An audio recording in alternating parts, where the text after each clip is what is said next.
en el momento en el que podemos ampliar a 3 dimensiones los problemas que estábamos haciendo en polares, es decir, las leyes de Newton, estudiar sistemas, movimiento de una partícula, sobre todo, pero ahora ya no limitado a un plano, sino a 3 dimensiones. Entonces, os dije que fueseis mirando. Vamos a ponernos por aquí.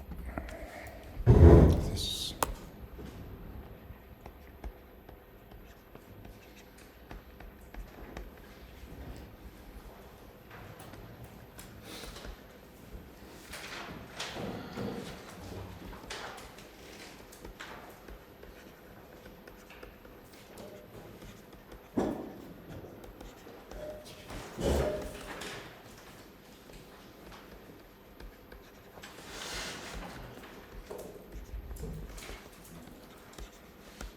en coordenadas polares esféricas.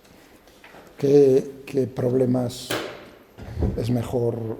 Eso viene, digamos, aplicar un tipo de coordenadas u otro, o cartesianas, naturalmente.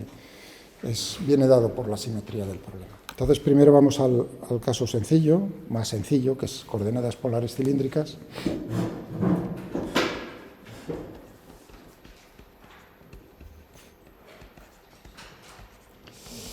Os dije que miraseis en el Taylor, porque os indica, aunque pone problemas, os indica los pasos que hay que hacer, que es generalizar lo que hacíamos a 2 dimensiones. 1.48 sería, por así decirlo, la explicación, y el problema 1.49, pues una aplicación.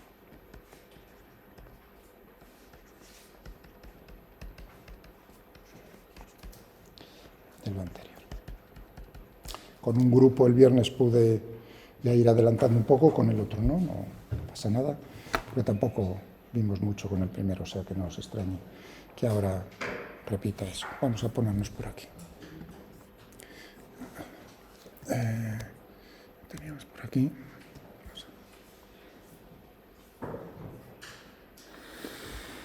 Bueno, la cuestión es similar a lo que hacíamos en 2 dimensiones, que es, si tenemos, voy a dibujar de todas maneras los ejes cartesianos, x y z,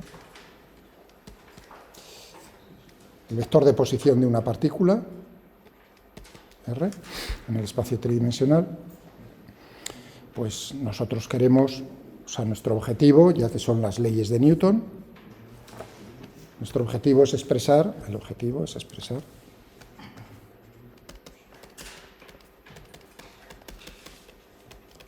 la aceleración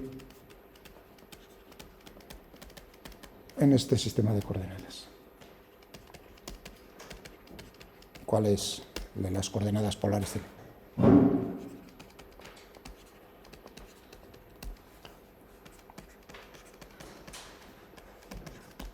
Polares cilíndricas. Bueno, para eso hay que tener claro cuáles son esas coordenadas. En vez de x y z, que son las cartesianas, vendrá dado por tres coordenadas, no queda más remedio, 3 por 3. Una es la distancia, que se denota normalmente ρ, aunque hay que tener cuidado, claro, donde lo haces, porque ρ también se utiliza como letra para la densidad volumétrica, entonces hay que tener. Pero bueno, ahora no tenemos ningún problema con vosotros. El problema lo tengo con los de aeroespacial, con lo de la densidad del fluido, en todo caso.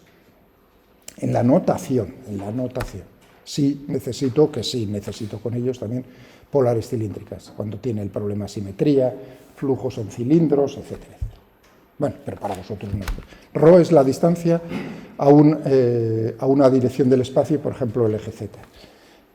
Es decir, que tendríamos, ¿no?, que intercambiar las coordenadas x y z por la distancia ρ, luego, pues, un ángulo que es, si uno piensa que es una ampliación a 3 dimensiones de las polares en el plano, pues entonces tendríamos la proyección del vector de posición con respecto por ejemplo, al eje x, pues eso lo denotaríamos con un ángulo φ, y la tercera coordenada sigue siendo la coordenada cartesiana z, por eso es una ampliación sencilla. Realmente lo que estás haciendo es en polares en el plano, más teniendo en cuenta la altura a la que te encuentras a lo largo del eje z.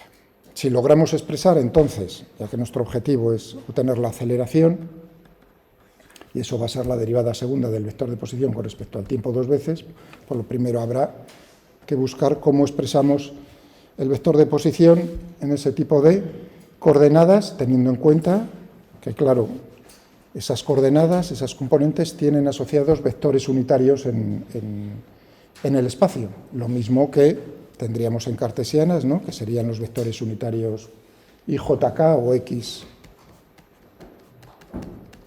y Z, y estos tenían la ventaja, como habéis visto aquí, ¿no?, vamos a ponerlos por aquí, en el archivo que tenéis.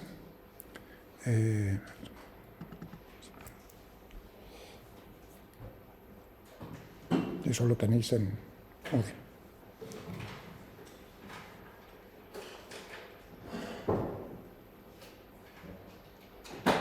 Algún día miraré a ver cuánto interesa, aunque bueno, no será el normal en otros años. Bueno.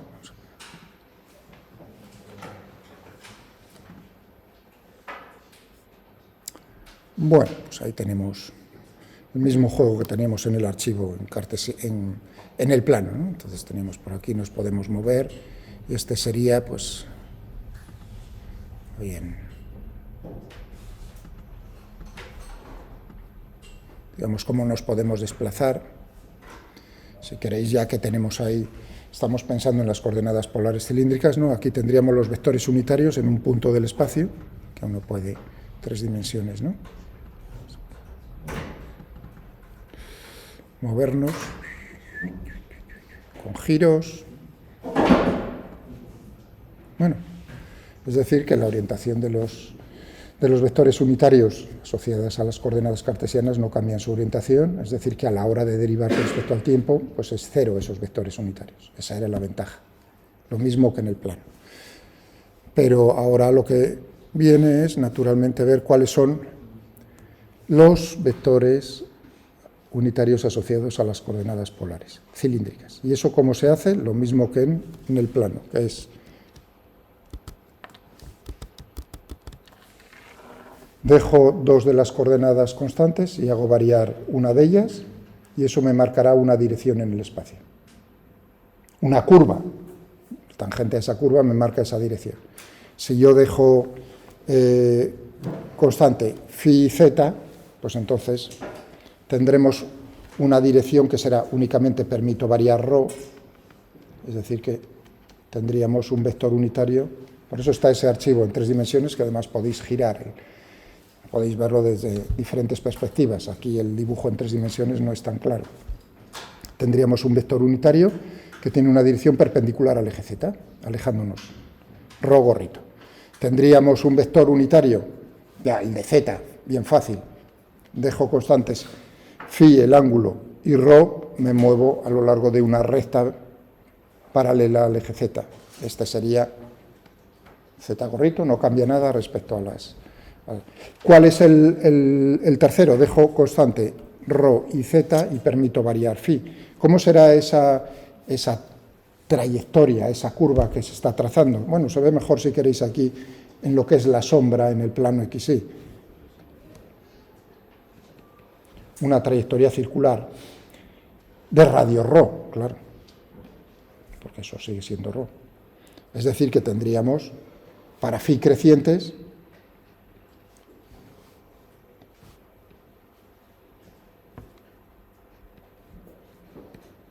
es decir, que si lo pongo por aquí, pues tendríamos esa tríada de 3 vectores ortogonales entre sí, perpendiculares entre sí, y eso es lo que, de alguna manera, pues uno intenta ver aquí,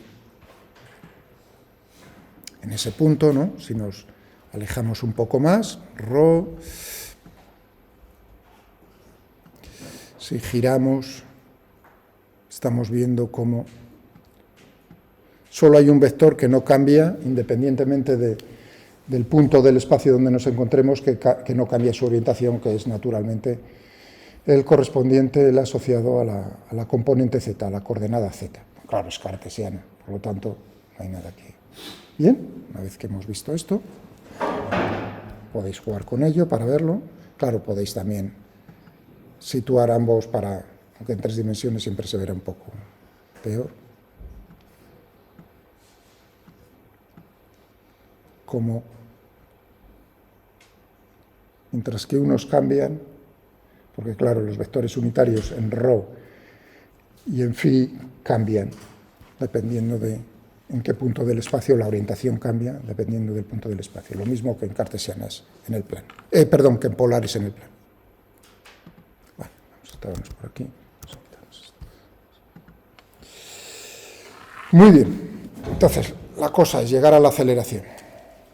Bueno, pues habrá que derivar el vector de posición.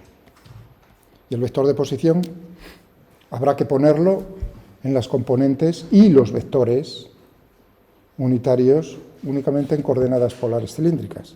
¿Cómo logro yo expresar este vector, R? Pues si uno lo ve aquí, dirá, pues no es nada más que la suma de este vector y este vector. Por ejemplo, el de arriba, eso será nada más la distancia, ρ, la dirección y el sentido viene dado por el vector unitario, más z por z, este otro. Bien sencillo. ¿Y el otro? El otro no aparece aquí. Lo mismo que en el plano nos aparecía, R por R únicamente. Pues ya veis lo similar que es. Habrá que derivar para obtener la velocidad. Entonces tendríamos que derivar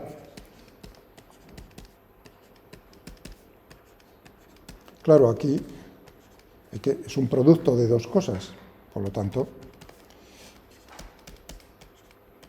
lo mismo que la otra vez.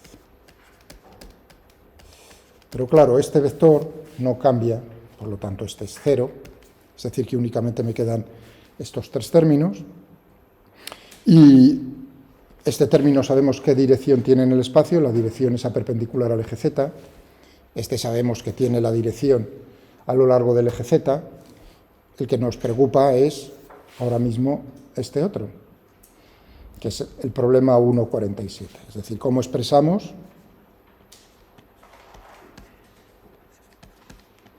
Pero claro, si uno lo ve, que esto no es nada más que las coordenadas polares en el plano, llegábamos a la misma explicación que teníamos en ese caso, llegábamos a que este vector no era nada más que un vector perpendicular a ρ, y tiene que ser perpendicular. ¿Por qué? Lo vimos en uno de los problemas. Un vector que no cambia su módulo, la derivada de ese vector con respecto al tiempo, tiene que ser perpendicular a él, al mismo. Y lo vimos en un problema, lo hice además expresamente. Bien sencillo, recordadlo. Por lo tanto, que como es unitario, no cambia su módulo, tiene que ser perpendicular. ¿Y en qué dirección? Pues no es nada más que una rotación de 90 grados, o sea, de 90 grados, claro, perpendicular, pero en el plano XY, por lo tanto tendríamos aquí que esto va a ser proporcional a qué vector, a figurita. Y hay que, pero no es exactamente unitario. ¿Cuánto valía esto? Simplemente la derivada, vamos a ponerlo aquí. ¿Sí? Aquí. Sí. No acabo de entender cuál es la derivada del vector z respecto al tiempo Z no cambia su orientación independientemente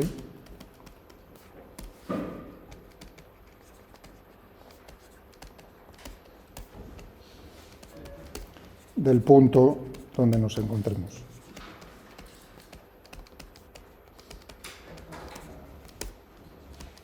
Es decir, que la pregunta es muy válida. Si tú estás, la masa es a punto A aquí, y se mueve a este otro punto, ¿cómo está cambiando, ¿no?, ese vector, porque tú quieres ver los cambios temporales, es decir, en el movimiento, ¿no?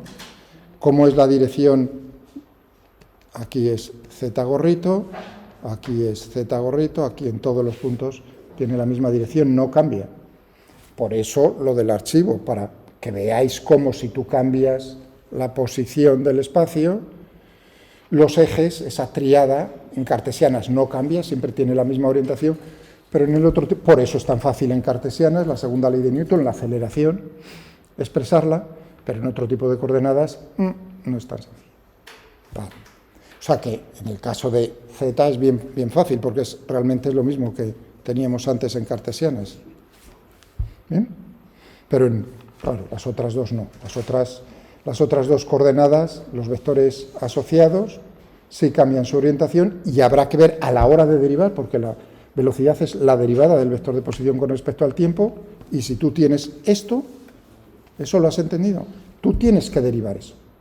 Y si tienes en un término un producto de dos cosas, a pesar de que una sea escalar y otra vector, tendrás que ver precisamente la derivada del primero por el segundo sin derivar, más el primero sin derivar, más por la derivada del segundo, y eso es lo que daba, bueno, y había dos maneras de ver, aquí he dicho rápidamente, claro, como realmente lo que estás haciendo es la proyección en el plano XY, es decir, en polares en el plano, pues es exactamente la misma demostración, tanto si cogemos la forma gráfica, como hacía en el libro, e hice yo, como si lo expresaba, utilizaba números complejos, o bien, como en el problema 1.48 del Taylor, que era la tercera opción, que hacíamos en el 1.48, lo mismo que hacíamos en el plano.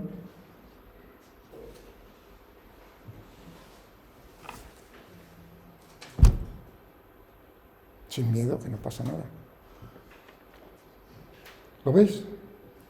No he sido un solo día cuando os he dicho, miradme esos tres, han sido ya como mínimo dos. Ni caso.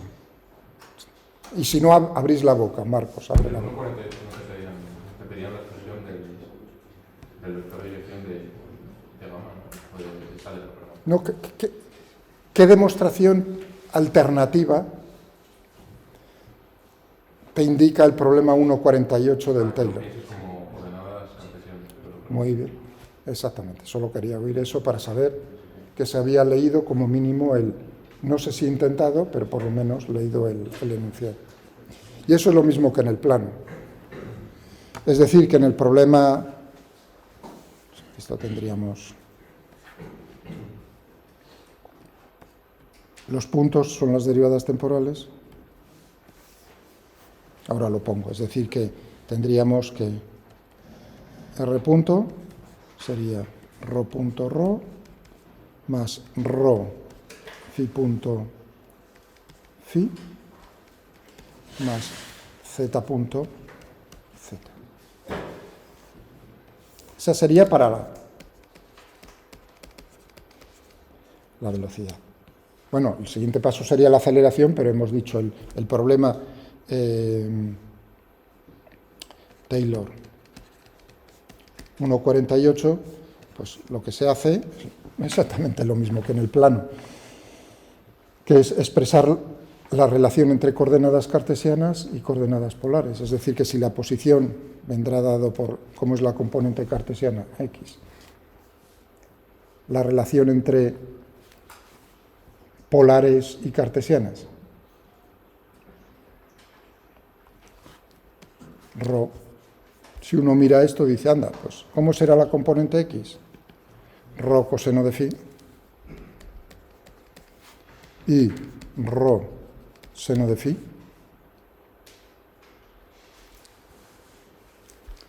¿Se entiende? Se ha hecho en el plano. Aquí es simplemente el mismo camino. Y ahora mismo estoy pensando en un problema de examen.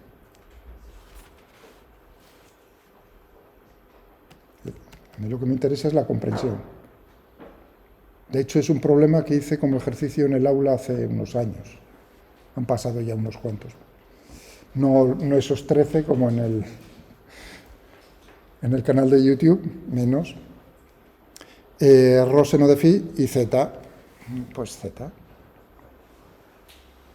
¿Cómo serían las componentes del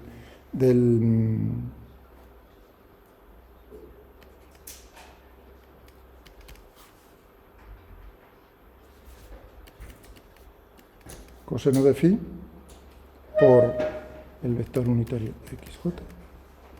Coseno de phi por ahí, correcto.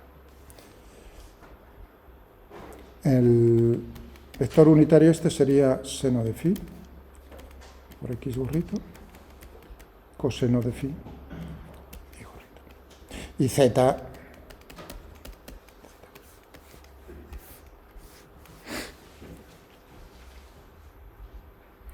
como uno lo que quiere es, en la velocidad, ver cómo es la componente en la dirección de ρ, en la dirección de phi,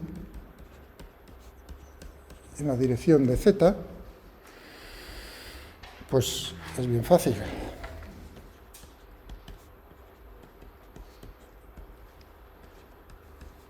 Como en cualquier, cuando me dicen cómo es la componente en una dirección de un vector, en una dirección del espacio, pues dame un vector unitario y haz el producto escalar, tan sencillo como eso.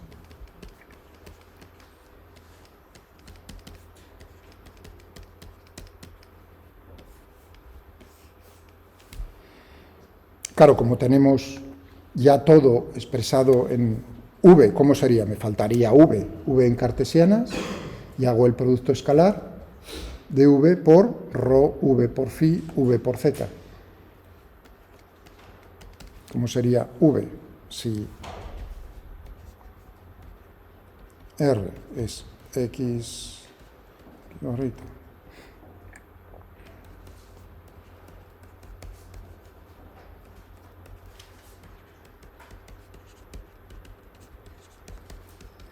tendríamos x punto, la derivada, por x gorrito, y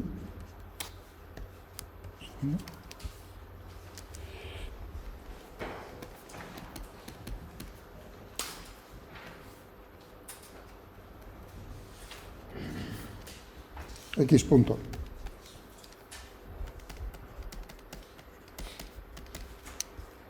¿Qué es lo que tenemos aquí? Pues tendríamos... ¿Dónde tenemos el tiempo? Tenemos tanto aquí como aquí. Tanto en ρ como en phi, porque eso va cambiando según te mueves en el...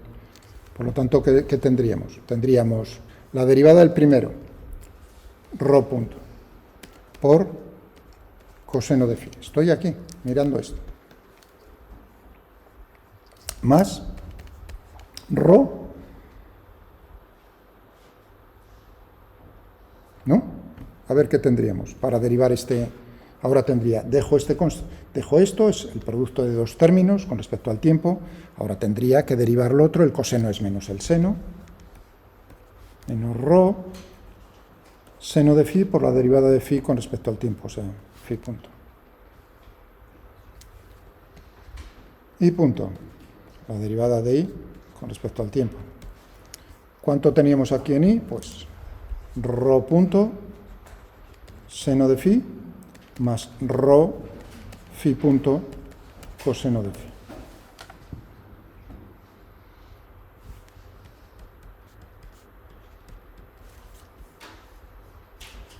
Aquí tenemos el tiempo, aquí tenemos el tiempo, es la misma coordenada. Tiempo, el tiempo, el tiempo. Por lo tanto, si derivamos con respecto al tiempo, tendremos esta relación entre lo que está ocurriendo en coordenadas cartesianas y ahora, pues, lo dicho, ¿qué es lo que tendríamos aquí en, por ejemplo, vrho? Pues tendríamos v, que sería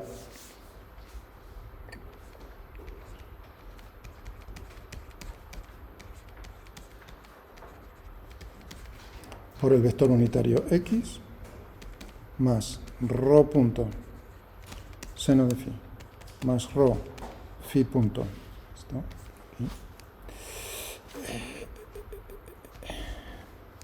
phi punto coseno de phi por el vector unitario y más z punto.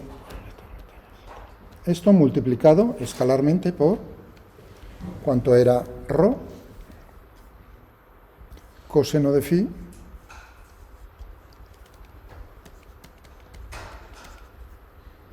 por x más seno de phi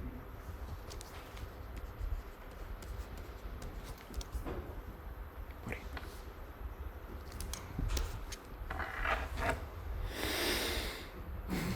Y hacer el producto escalar.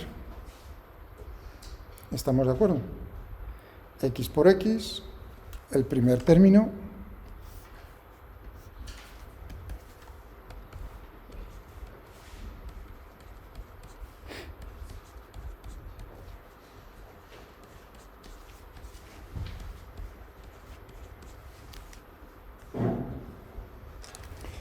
y luego tendríamos pues el siguiente por este.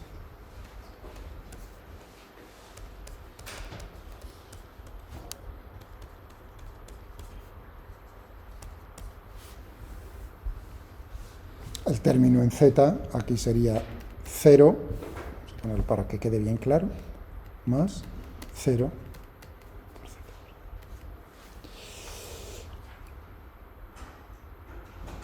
Muy bien.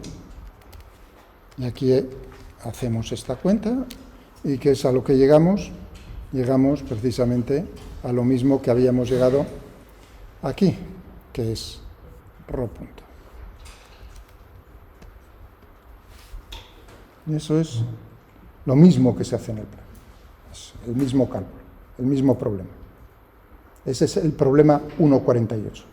Se basa en expresar todo en cartesianas y hacer productos escalares y a correr. Lo mismo, análogamente,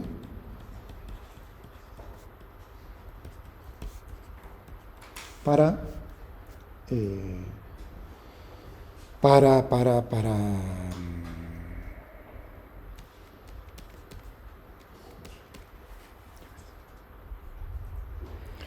o bien uno podría también decir, bueno, a mí lo que me interesa en este cálculo pues es ver cómo es este vector. Bueno, el problema es similar, o sea que uno puede hacerlo todo de golpe o bien decir, bueno, ¿cómo sería el vector este que tenemos por aquí? Pues si tenemos que rho gorrito, lo he puesto ahí en cartesianas, coseno de phi por x más seno de phi por y gorrito, pues habrá que derivar esto con respecto al tiempo. Y lo que nos quedaría sería menos phi punto seno de phi por x gorrito más phi punto coseno de phi por y gorrito. Y esto, ¿a qué es igual?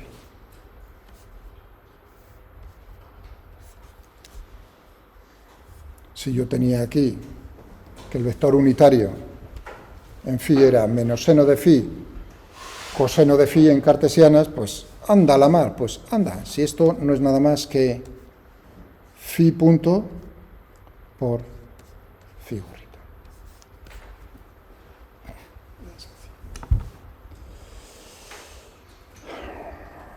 Bueno, por supuesto, uno puede hacerlo en el 1.48, que es lo que os indica también para, como nos va a aparecer también la derivada, cómo va cambiando este vector unitario,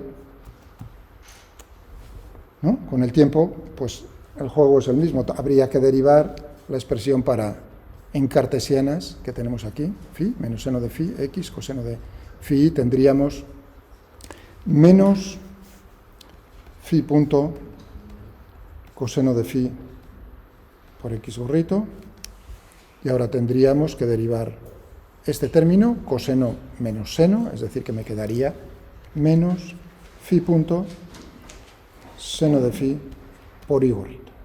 ¿Y esto a qué es igual? Menos phi punto por rho.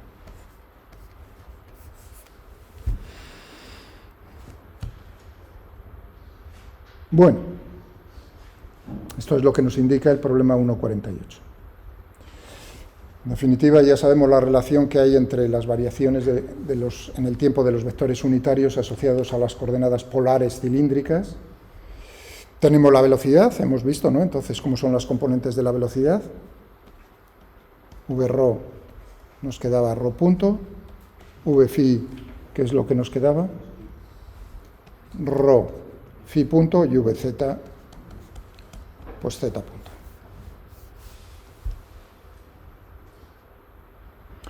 Pero claro, necesitamos llegar hasta la aceleración.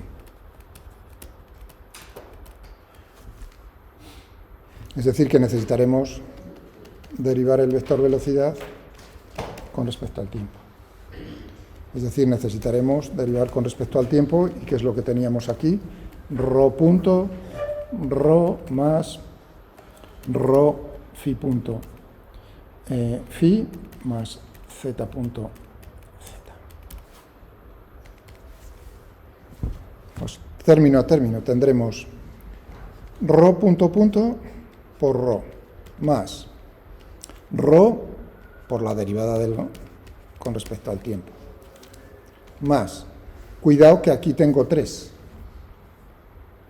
tendré rho punto, phi gorrito, rho phi punto punto, phi gorrito, rho phi punto por la derivada de phi con respecto al tiempo, más el último término,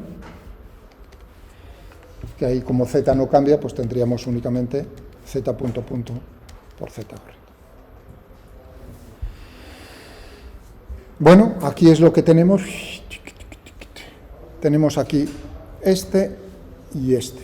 Es decir, que resumiendo, tendríamos el primer término rho punto punto por rho, más, esto teníamos rho, ¿cuánto valía esto? Phi punto por phi, más rho punto, phi punto por phi. Aquí hay algo que no cuadra. Tenemos aquí un segundo. Aquí se me olvidó un término que no me habéis dicho.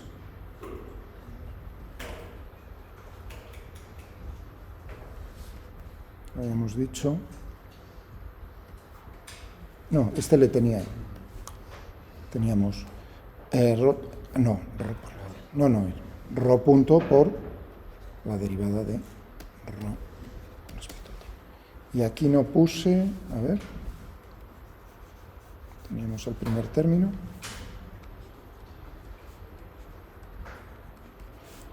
Rho punto, yo creo que me faltaba, ¿no? Ahí el punto, me parece. Phi punto, phi gorrito, más rho punto, phi punto, phi gorrito, es decir, 2 veces, ¿no? Tenemos el mismo término. 2 veces. Más rho phi punto punto, phi gorrito, más rho phi punto. ¿Y cuánto valía esto?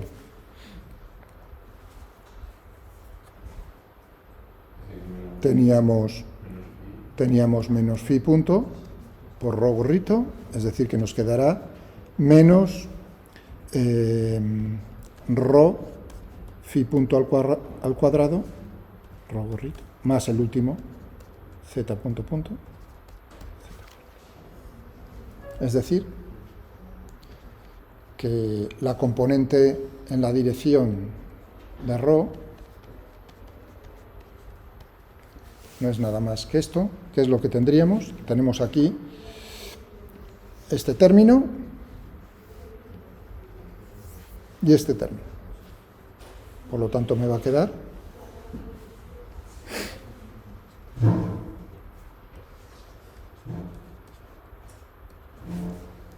la componente en la dirección del vector unitario phi. ¿Qué es lo que tendríamos? Pues ahora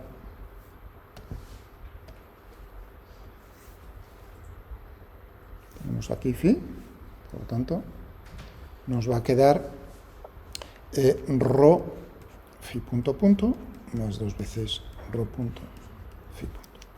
Y para la z,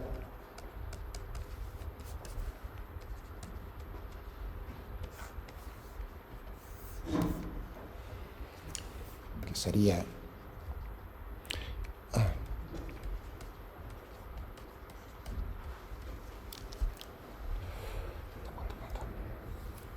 vamos, que estamos perdiendo el tiempo un buen rato porque no es nada más que una ampliación, evidentemente, de lo que está ocurriendo en el plano, pero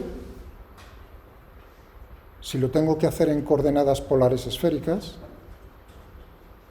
miradme a los ojos, ya sabéis los pasos que hay que hacer.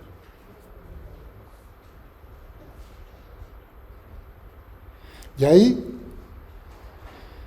ahí mi recomendación es que expreséis, cojáis en cartesianas,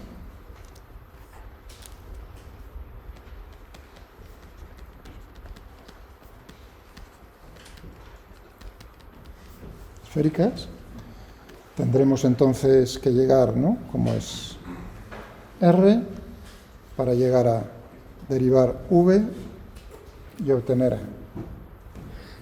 Si lo que queremos es la aceleración, primero hay que tener claro cómo son las coordenadas polares esféricas. Ya que lo tenemos ahora, voy a dejarlo indicado, ¿eh? Si hago aquí X, Y, Z, y este es el vector de posición, R, ¿cómo son las coordenadas polares esféricas? 3, que no es X y Z, que esas son las cartesianas. Una es la distancia al origen de coordenadas, otra es el ángulo con respecto a una dirección del espacio, el eje Z, que sería pues el ángulo θ, y otro sería el ángulo que forma la proyección con el eje X, eso es lo habitual. Tendríamos phi, es decir, que tendríamos que cambiar de X y Z a R, θ, phi, coordenadas polares esféricas. Asociado a esto hay 3 vectores unitarios. Si uno piensa y dice, pues, uno, bien sencillo, me alejo del origen. Otro, dejo la distancia fija, R, dejo phi fijo y permito variar θ. Anda, pues eso es la dirección de un, ¿no? ¿De qué? Dejo fijo R, dejo fijo phi y permito variar θ. Me sale una trayectoria circular, por lo tanto tendré aquí un vector unitario θ correcto. Y el de phi asociado, pues lo mismo que en las polares cilíndricas, pues tendríamos una cosa, ¿no? Si tendríamos la trayectoria circular de esta manera, y aquí pues puesto en 3 dimensiones, no se ve bien. Si no se comprende, si se comprende no hay ningún problema. Tendríamos la tríada. Pero aquí los 3 cambian, aquí no es como en coordenadas polares cilíndricas, que hay uno que era Z, que salvábamos, ¿no?, algo, un poquitín, sí. ¿Pero gamma de dónde venía, perdón? Gamma. No hay gamma. Gamma, la letra griega gamma es esta. Es una R. Es una R. R. Gracias, Lucía. R, es una R. Sí, no es una gamma. Sí, ahora cuando lo has dicho, digo, anda, pues parece una gamma. R. Si tengo el vector de posición R, pues la distancia al origen, pues módulo. Ahí la notación es unívoca, no hay que buscar 3 pies al gato. ¿De acuerdo? Muy bien, pues habría que ver cómo son en estas, cómo expresaríamos R en coordenadas cartesianas. Esa es la idea. En polares esféricas, digo, pues expreso el vector unitario R en coordenadas polares, en coordenadas cartesianas. ¿Cómo sería? Tiene que ser unitario.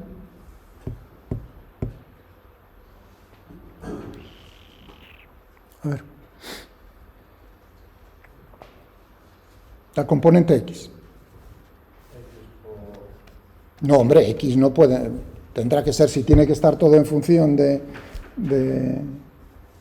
tendríamos la proyección, seno de tita, coseno de phi, por X. Esa sería la componente X. La componente Y, seno de tita, seno de phi, y gorrito. Y la componente, esperad, que lo muevo todo esto un poco.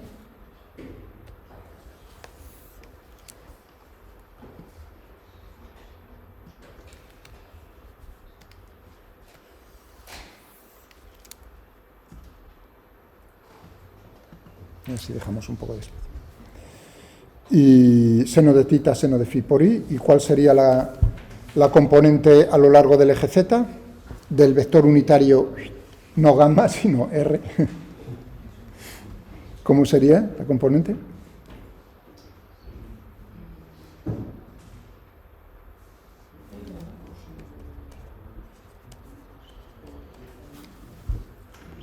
Coordenadas polares esféricas, que creo que ya deberíais, seguro que habéis visto. Muy bien, tendríamos aquí entonces el vector unitario, y es unitario, por supuesto. Habría que ver cómo es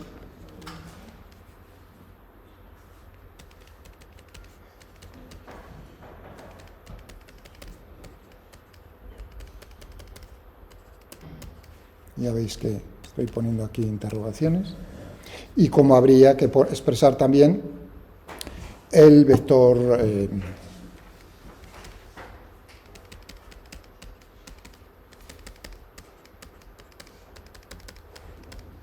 y eso lo pensáis. ¿De acuerdo? Muy bien. La aceleración, el vector de posición, ¿cómo será expresado en coordenadas cartesianas?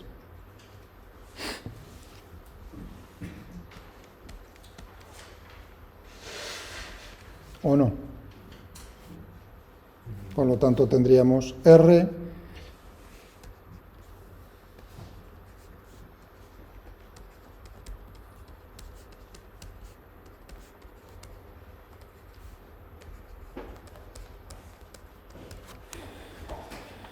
más R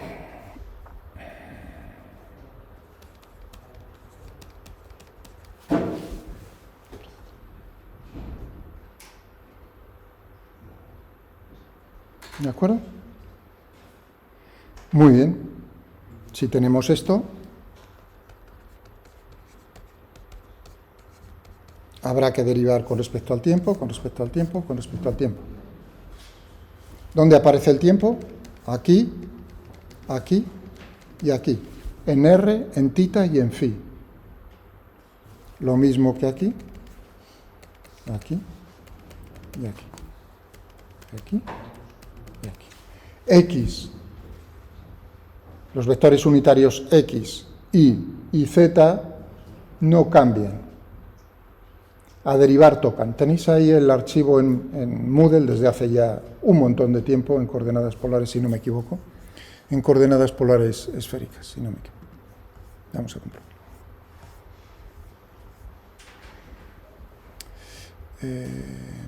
Sí. Componentes polares esféricas de la aceleración. Bueno, lo que se hace ahí en ese archivo, que seguro que me habéis abierto ya, es precisamente lo que estoy indicando yo aquí a mano. Es decir, que se puede hacer a mano. Es decir, que se puede preguntar a mano. No necesita uno el ordenador. Si bien uno intuye que, claro, los cálculos son más largos, en el sentido de que tenemos aquí, en estos términos, tenemos el producto de tres funciones que dependen del tiempo. Por lo tanto, derivar una vez, pues es la derivada del primero, los otros dos los dejo constantes. Es decir, que a la hora de derivar nos van a salir tres términos por cada uno de estos. Bueno, pero es llevarlo por orden y hacer luego, eso sí, y luego hacer el producto escalar para tener la componente, efectivamente, como es la componente en la dirección de R, en la dirección de tita y en la dirección de phi. Siguiente paso para las aceleraciones. tienes el vector velocidad, deriva otra vez, y haz los productos escalares. O sea, digamos, conceptualmente no tiene nada de especial. Si a mí me dan las coordenadas cartesianas de un vector y me dicen en qué dirección, cuál es la componente de ese vector en una dirección del espacio, me tienen que dar el vector unitario también en cartesianas, pues hace el producto escalar.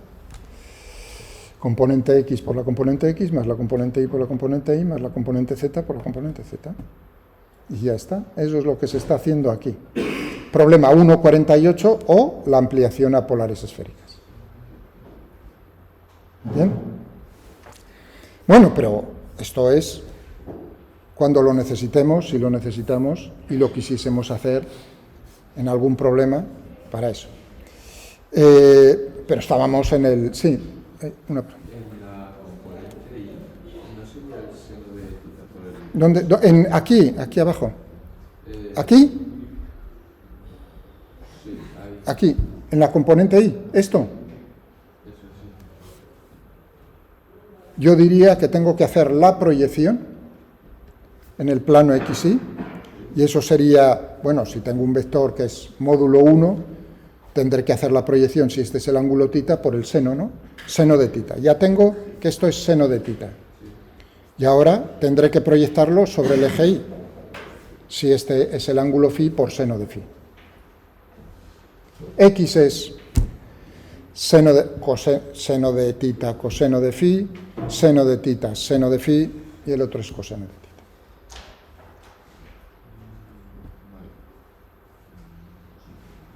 Proyección sobre el plano XY, eso viene dado por seno de θ, y luego la proyección sobre el eje X, que es multiplicar eso por el coseno de φ, o sobre el eje Y, seno de φ, siendo el ángulo, lo he marcado aquí, sin más.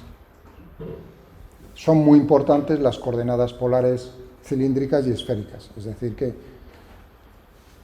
pensadlo sin mirar, rehaced vosotros el decir, anda, pues si estas son, seguro que habéis visto las coordenadas polares esféricas en algún momento, os han tenido que explicar.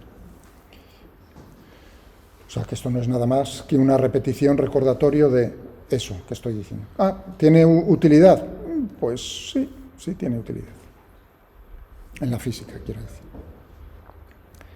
Bien, ¿alguna duda más sobre esto? Pero estábamos, efectivamente, centrándonos porque el objetivo era el problema 1.49. ¿Qué os habéis encontrado como, si lo habéis intentado, problema 1.49, aplicación?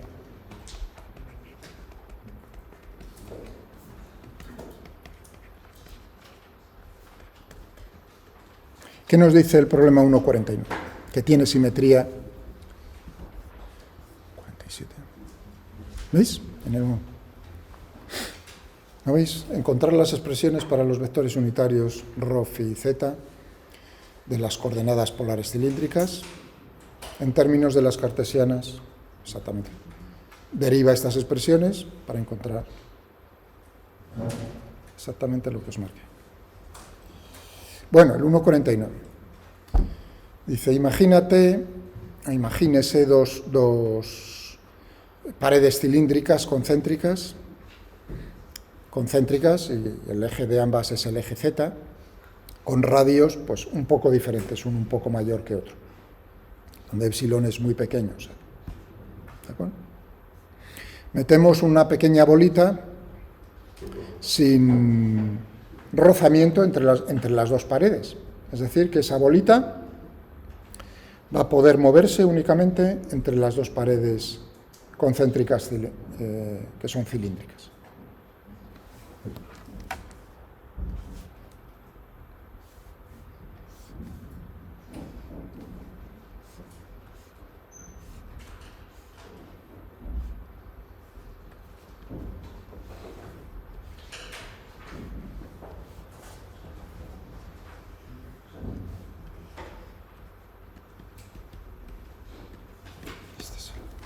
Nos está diciendo que metemos una pequeña bolita, claro, la distancia que hay aquí, que es muy pequeña, pone ahí 2 épsilon, muy pequeña. Como el problema lo estamos haciendo para una masa puntual, hombre, está diciendo, ¿cómo podemos realizar ese experimento? Efectivamente, no puedes tener una masa puntual sino una pequeña bolita.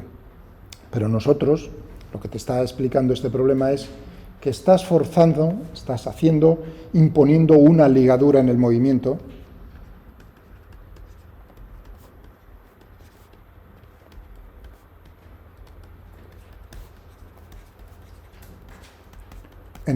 de la bolita. Es decir, que si uno parte, en principio, en 3 dimensiones, ¿cuántas coordenadas necesitas para determinar la posición de una masa puntual, una bolita? Pues necesitas 3 coordenadas, sean cartesianas, sean polares cilíndricas, sean polares esféricas, 3. Claro, pero si impones esta ligadura, estás reduciendo los grados de libertad, que en principio son 3 para un cuerpo puntual, pues están reduciendo en 1, es decir, que va a tener 2 grados de libertad.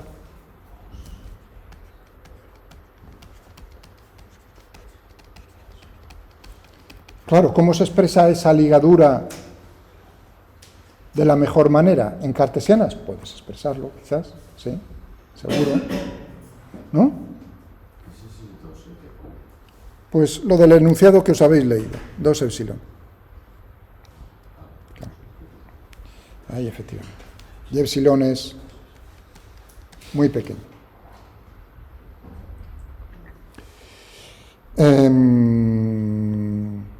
Es decir, que lo que te está diciendo ese enunciado es cómo realizar el experimento. Si epsilon es infinitesimalmente pequeño, pues entonces, ¿qué está ocurriendo? Que la distancia al eje z, lo que estás imponiendo es que la distancia al eje z permanezca constante. Es decir, que en cartesianas tendríamos, si el radio era r, ¿no? R menos epsilon, r más epsilon, significa que en cartesianas la ligadura vendría expresada por x cuadrado más y cuadrado igual a r. Si esto era r. En polares cilíndricas,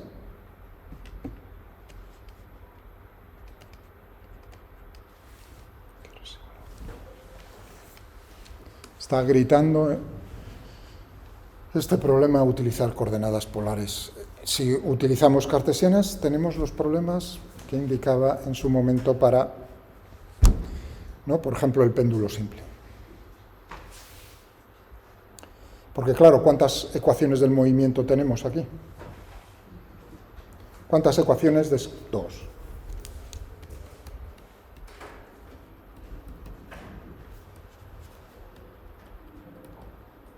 Con 2 ecuaciones, por supuesto hay fuerzas de ligadura. Son las fuerzas que naturalmente están haciendo esas paredes cilíndricas sobre la bolita para obligarla a que no se salga de ahí. Es decir, que la fuerza de ligadura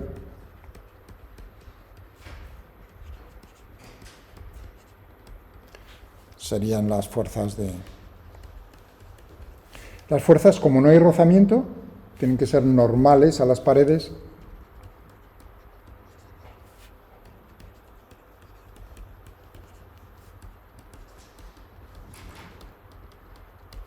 Para las paredes cilíndricas. Bueno, neto es una fuerza, la fuerza normal neta que ejercen las paredes sobre la bolita.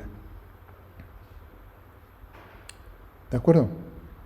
Bueno, se podría hacer, pues, efectivamente se podría hacer de otra manera.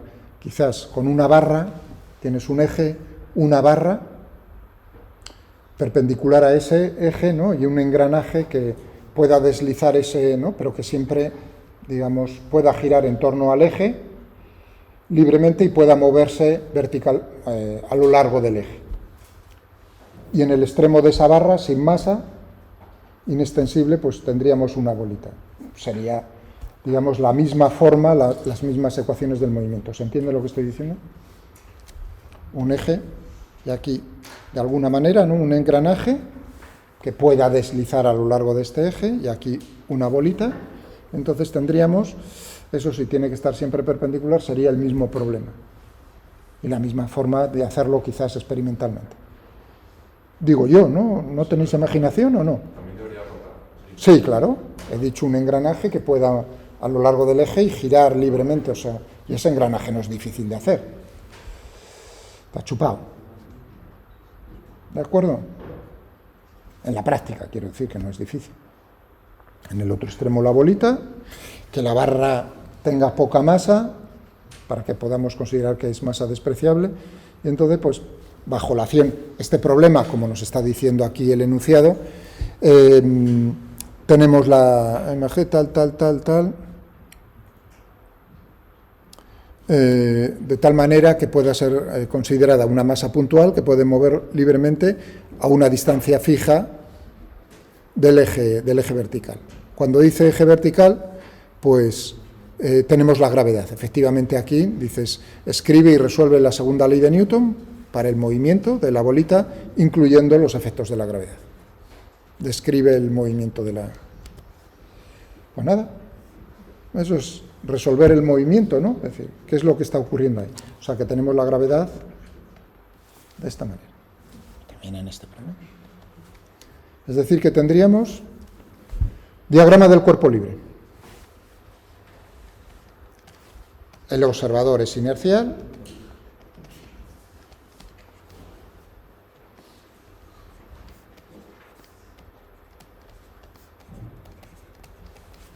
Y ahora, claro, en 3 dimensiones, ¿qué es lo que tendríamos aquí? Si esa es la posición, por así decirlo. ¿Qué tendríamos por ahí? Tendríamos el peso y la fuerza normal que están ejerciendo las paredes sobre la bolita. No hay rozamiento. Si lo pusiese, el rozamiento, claro, es tridimensional. ¿La normal no se contrarrestaría con la otra pared? Al tener dos paredes... Imposible. Lo vas a ver ahora a continuación.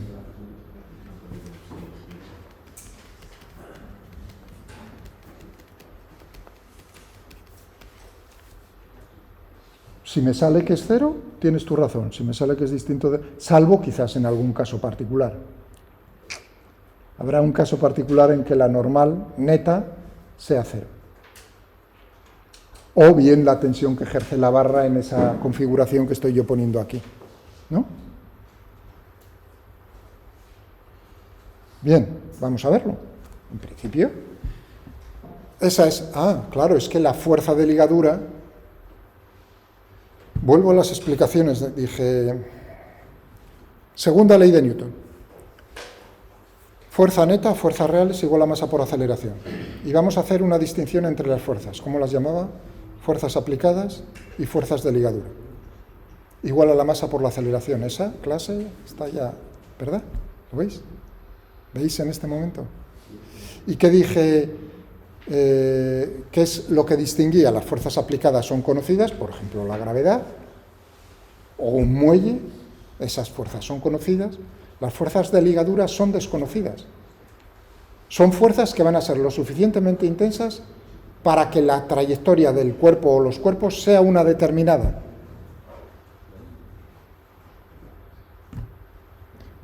La normal, neta aquí, es por lo tanto una fuerza desconocida, es una fuerza de ligadura y por lo tanto es una incógnita, como hemos visto en los problemas, ¿no?, que hemos ido realizando a lo largo de estas semanas.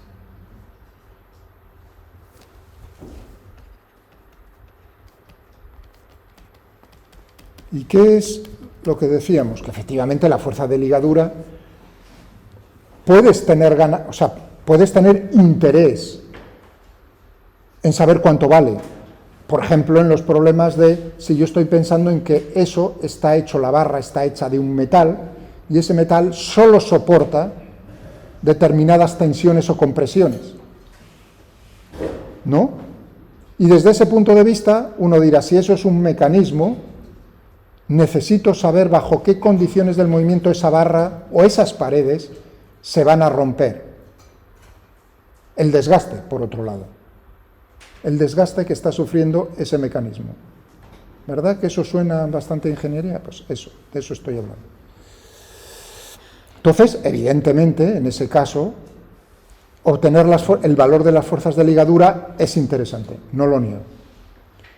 Uno diría, pues eso es trasladarse un poco a resistencia de materiales. Efectivamente, es la unión que estoy comentando entre...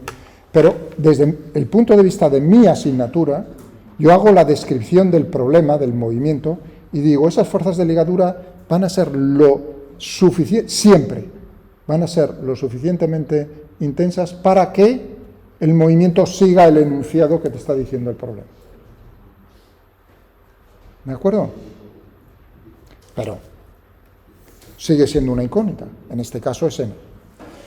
Si tuviésemos rozamiento, que era en ese momento, el movimiento es tridimensional, no es fácil de dibujar. ¿Por qué? Sería un rozamiento, suponiendo que haya movimiento, sería un rozamiento seco, un rozamiento cinético, y ese se opone al movimiento de la bolita, es decir, que tendría la dirección, esa fuerza de rozamiento cinética, tendría la dirección de la velocidad, con el sentido contrario a la velocidad, proporcional a la fuerza normal, coeficiente de rozamiento cinético por la normal, eso en magnitud. Claro, pero la velocidad, ¿cómo va a ser ese vector velocidad? Si solo puede estar dando vueltas y moverse verticalmente, pues entonces habría que pensar cómo dibujar una situación general. Pero bueno, no tenemos rozamiento. ¿Bien? Sino habría que añadirlo ahora. Es decir, que tenemos, este es el diagrama del cuerpo libre, siguiente paso, eso, fuerzas reales, suma de fuerzas reales, igual a masa por aceleración. Eso es lo que tenemos. Con cualquier sistema de coordenadas,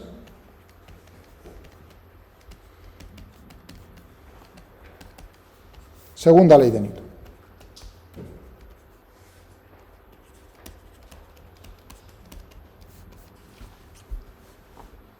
Bueno, y ahora viene el momento de decidir.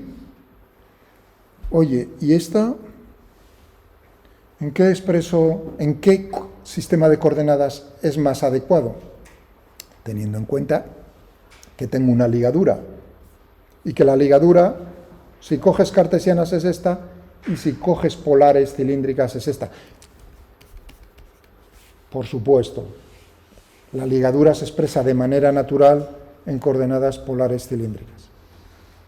Bueno, es decir que esto en coordenadas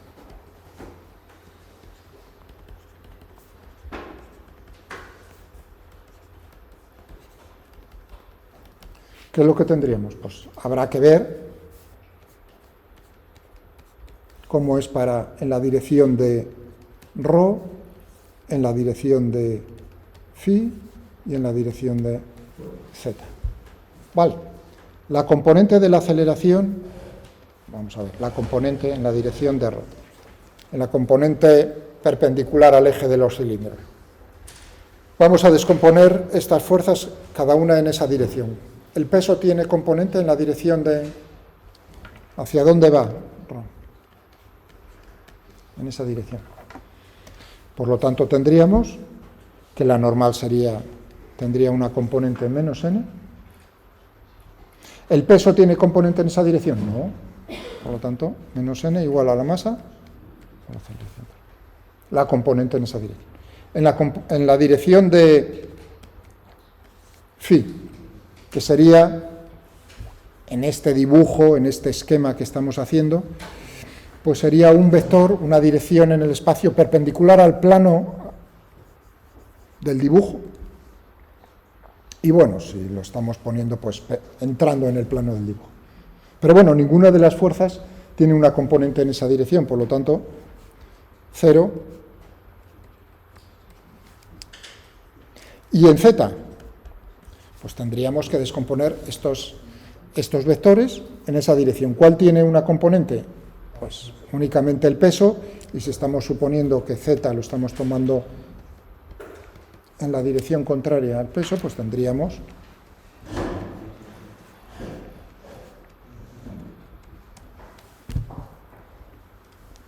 lo mismo que en el plano, pero ahora en 3.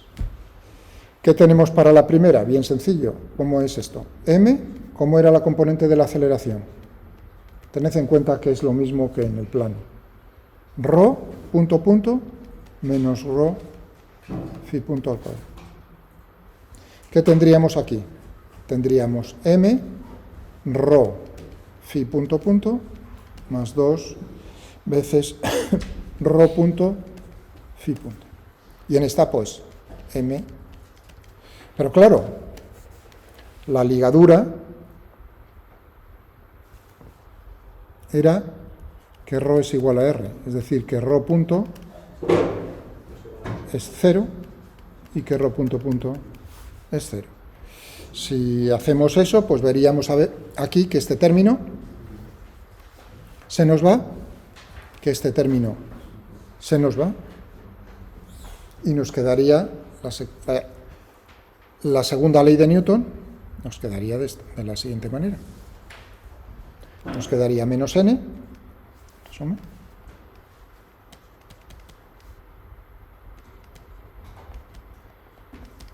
nos quedaría menos n igual a menos mr. ¿Rho cuánto vale? R. Phi punto. ¿Qué me quedaría para la segunda? Me quedaría 0 igual a R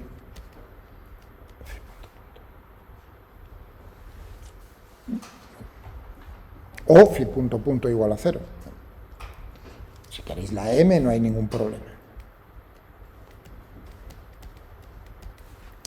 Y en la tercera pues me quedaría aquí puesto pues que menos g es igual a.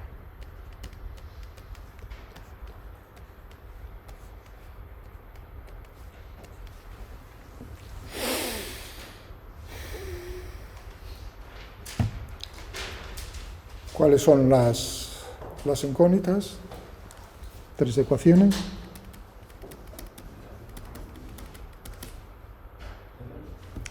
RE, ostras, justo no. R es un dato del problema. Phi de t, z de t.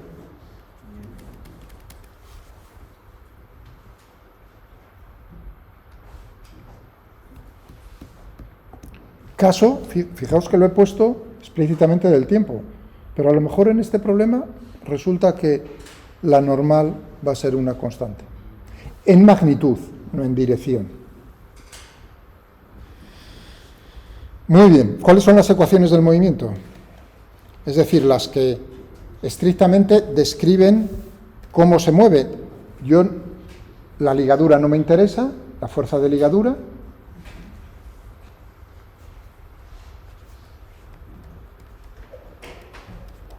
Pues, ¿cuáles creéis que me describen el movimiento?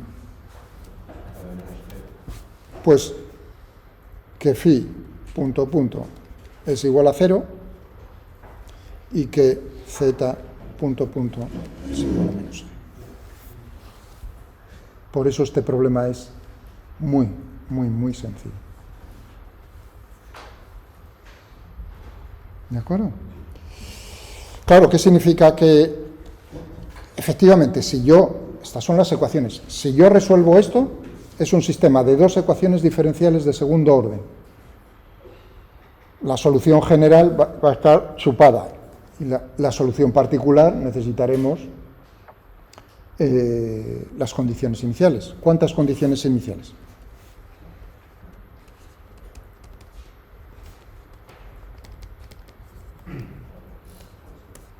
4. Tendremos phi en 0, phi punto en 0, z en 0 y z punto en 0. Estos datos me los dan y entonces... Pero bueno, vamos a ver cómo sería qué me está indicando estas... Sí, dime. ¿Por qué suelen ser las ecuaciones de movimiento y no la primera también? La primera, las ecuaciones que describen el movimiento, vienen... ¿Cuántas ecuaciones? Si tengo 2 grados de libertad, tiene que haber 2 ecuaciones. ¿Cuáles son los parámetros, coordenadas que describen dónde se encuentra la bolita en todo momento? Uno diría, pues, En coordenadas polares cilíndricas tendría ρ, el ángulo φ y la altura z, pero ρ es una constante, es r, por lo tanto, solo necesitas saber cómo es el ángulo y cómo es la altura a lo largo del eje z para saber dónde se encuentra la bolita.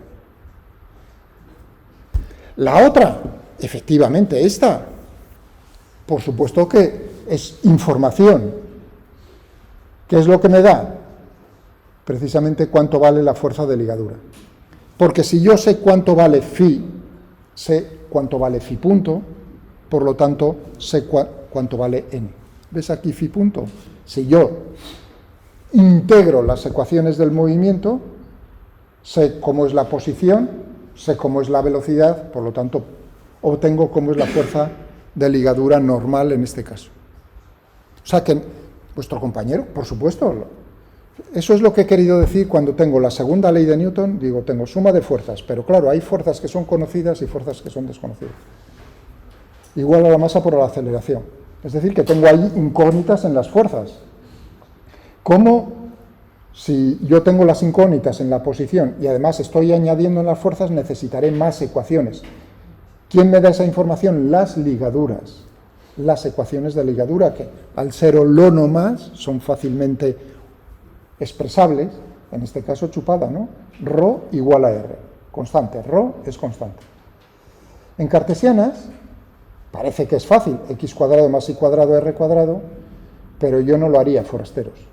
¿Por qué? Porque tú necesitas la aceleración, y si tienes que derivar esa ligadura con respecto al tiempo, no solo una vez, sino dos veces, entonces es cuando se te quitan las ganas de seguir con cartesianas. Mientras que en este caso está chupado. ¿Veis? Se complica cómo se expresa la aceleración, pero a cambio se gana un montón si el problema tiene simetría, si no, no hacemos nada, ¿me entendéis? Por eso depende del tipo de problema. Pero claro, muchos mecanismos tienen simetría de ese tipo, o cilíndrica, o esférica, o una cosa. Bien, el péndulo simple, o sea, son cosas, ¿no? Que dices, problemas que en ese tipo de coordenadas se expresan muy fácilmente. Vale, integrar esto, ¿qué significa? Claro, lo chupado es que encima no están acopladas. ¿Qué significa que estuviesen acopladas? Que en la de phi, punto, punto, me apareciese z. Y en la de z, punto, punto, me apareciese phi. Lo cual complicaría la resolución, en todo caso, analítica de las ecuaciones. Pero bueno, eso ya es un problema de... ¿Es fácil de resolver? Es más difícil, por eso este ejemplo que nos pone es muy fácil. ¿Qué significa que phi, punto, punto, sea igual a 0? Que phi, punto, es constante. Es decir, que tendremos que la solución para phi en función del tiempo, pues, ¿qué va a ser? Pues el valor de phi en 0 más, vamos a ponerle esa phi punto, la podemos llamar omega.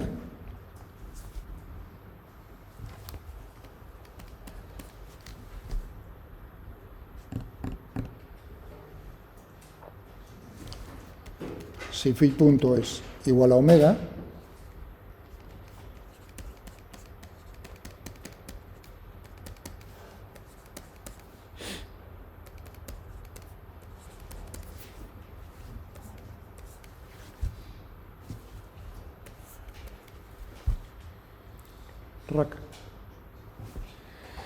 omega vendrá dado, efectivamente, por la condición inicial. Es decir, que esa velocidad angular no cambia en ningún momento en este problema. Bien. Con las condiciones iniciales me dicen, hombre, lo lógico es decir, tú como escoges la orientación de los ejes X y Z también, pues que pongas que esto empieza en 0. Vale, muy bien, pues genial. Entonces tendríamos, si eso es así, pues que fíjate. Vale. Muy bien. ¿Y qué es lo que tendríamos en...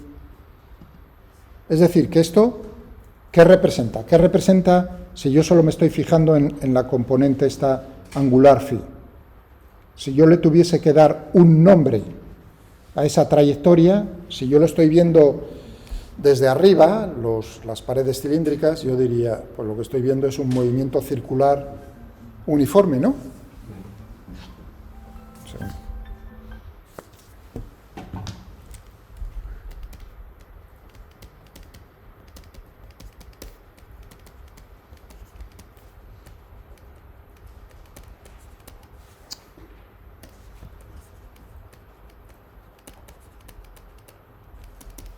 Tengo que dar, ¿de acuerdo?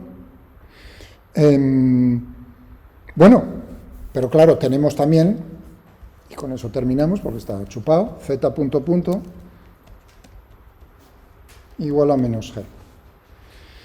Integramos dos veces, ¿y qué es lo que obtenemos?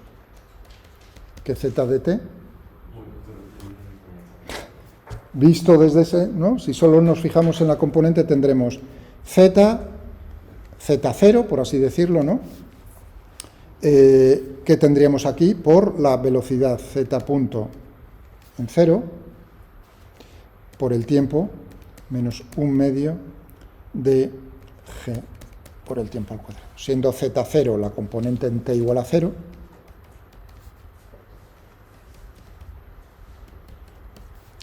y z punto 0 sería las condiciones iniciales. Es decir, desde ese punto de vista, pues sería un movimiento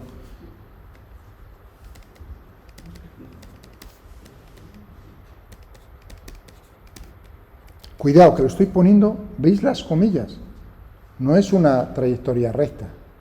Estoy diciendo, si yo solo me ocupo de esa componente, yo diría, aquí lo que tengo es un movimiento rectilíneo uniformemente acelerado. ¿Veis las comillas? Lo mismo que aquí. Claro, la solución es, por lo tanto, es una combinación, lo que me está diciendo, de ambos movimientos.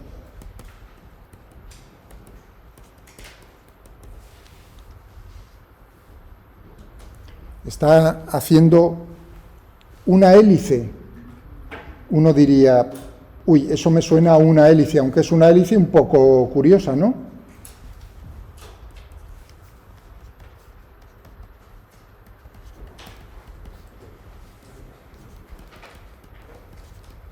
¿Por qué es un poco curiosa? Porque claro, si yo pienso en una hélice, estrictamente una hélice, el paso de la hélice, es decir, que helicoidal. Sí, claro.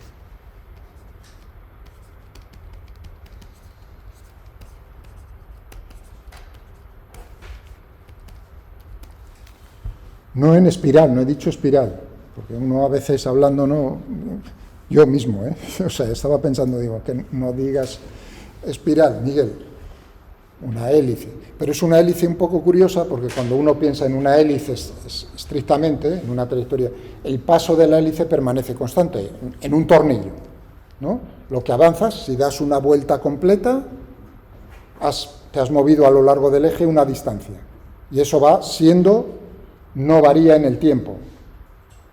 Pero claro, aquí el paso de la hélice va cambiando en el tiempo, porque es uniformemente acelerado. Pero bueno, sería una forma de hélice que podríamos dibujar. Podemos dibujar luego, después de la pausa, si queréis.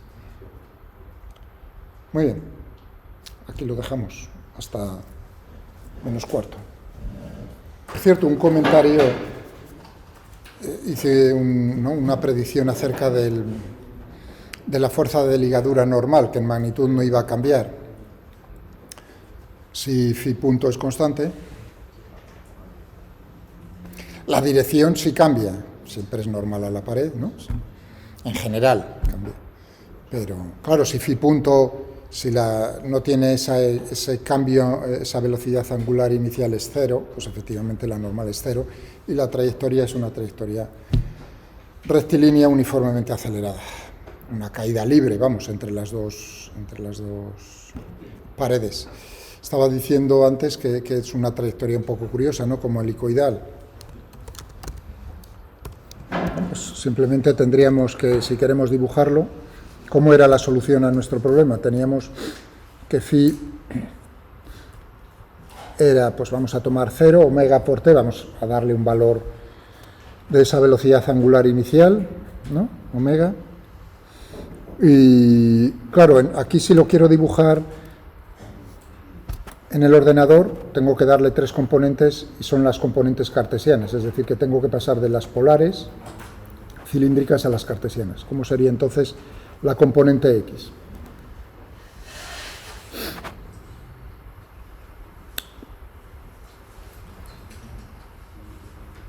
R, vamos a ponerle una distancia de 1, si queréis, ¿no? Por coseno de phi. R seno de phi y z. Es decir, que tendríamos para la primera, si estoy tomando 1, pues el coseno de phi. ¿Cuánto valía phi? Omega por t. Pues nada. Coseno de, ¿qué tomamos? Omega en radianes por segundo. Voy a coger 1.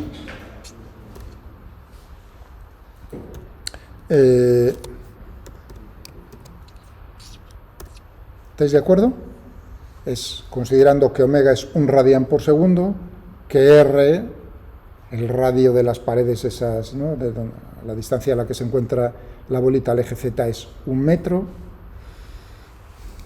Necesito entonces, para dibujarlo en cartesianas, componente x, pues tenemos aquí, tendremos rho coseno de phi, rho seno de phi y la componente z. ¿Bien? Eso es lo que estoy escribiendo ya, viendo que la solución para phi era omega por t. Omega por t. Y me queda la tercera, que era la de z, que vamos a cogernos, imaginémonos que tomamos z0 igual a 0 y z.0 igual a 0. Es decir, que únicamente será menos 1 medio de g por t por el tiempo al cuadrado. 0.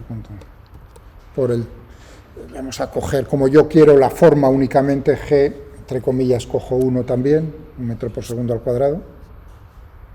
No sé por qué ponéis, o sea, cuanto menos escriba, ¿no? Puedo poner 9.8, pero sí, a mí lo que me interesa es la forma de la trayectoria, ¿no? No sé qué extrañeza tiene eso. Y uno dice, hombre, que dé varias vueltas. ¿Cuánto tiempo tendré para que dé? Intentemos que dé ahí varias vueltas. ¿Cuánto tiempo tarda en girar 2pi radianes? 360 grados. Pues será 2pi dividido por omega, ¿no? Es decir, que si tenemos omega 1, pues 6... Si ponemos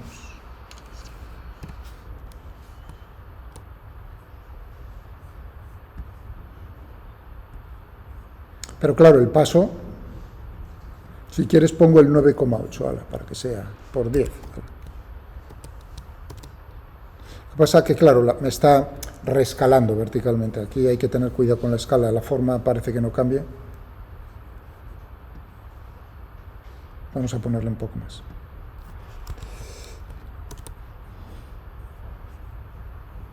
Cómo se va, ¿no?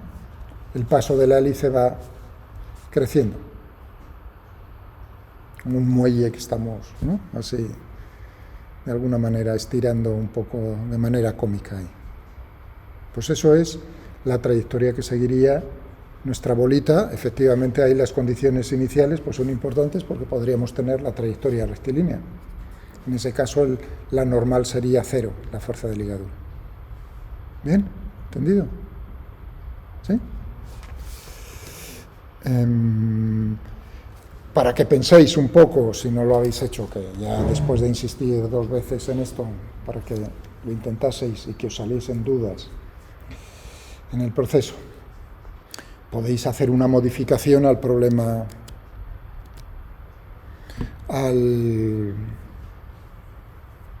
1,49.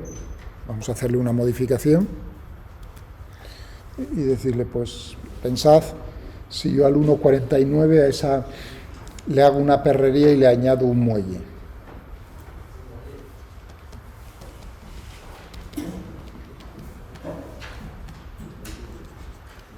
Un muelle al problema. Pero, claro, el muelle tengo que describir cómo, si este es el eje Z,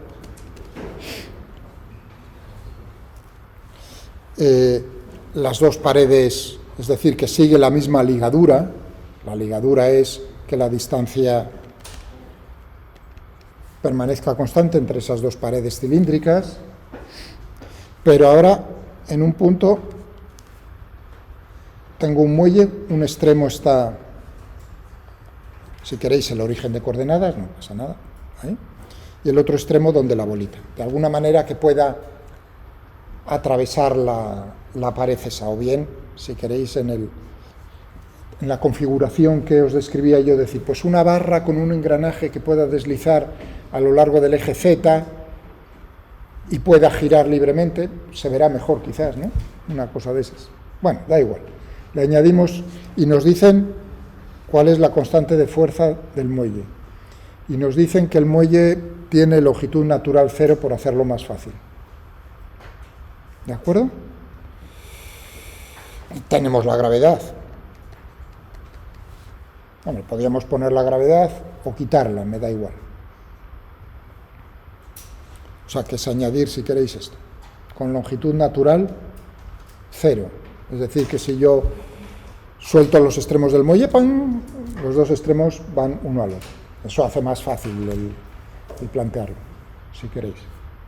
Si queréis añadirle una longitud natural luego, pues eso, es lo que digo. Primero lo más sencillo y luego ir...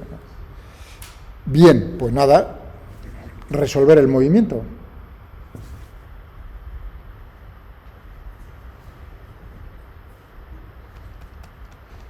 Hallar la trayectoria del cuerpo puntual.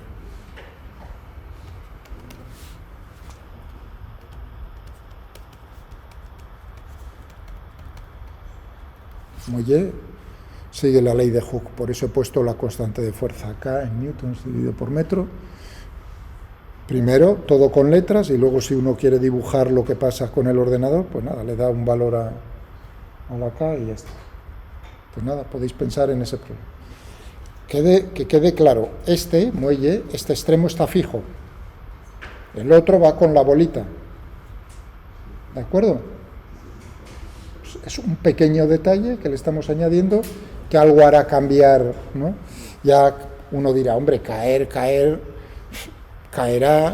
pero claro, el muelle, de alguna manera, si esto va cayendo, ¿no?, y llega a esta posición, pues tirará hacia arriba también de él, tendrá una componente vertical, algo hará el muelle, desde luego. Muy bien, pues podéis pensar en este problema para, a ver si lo habéis entendido.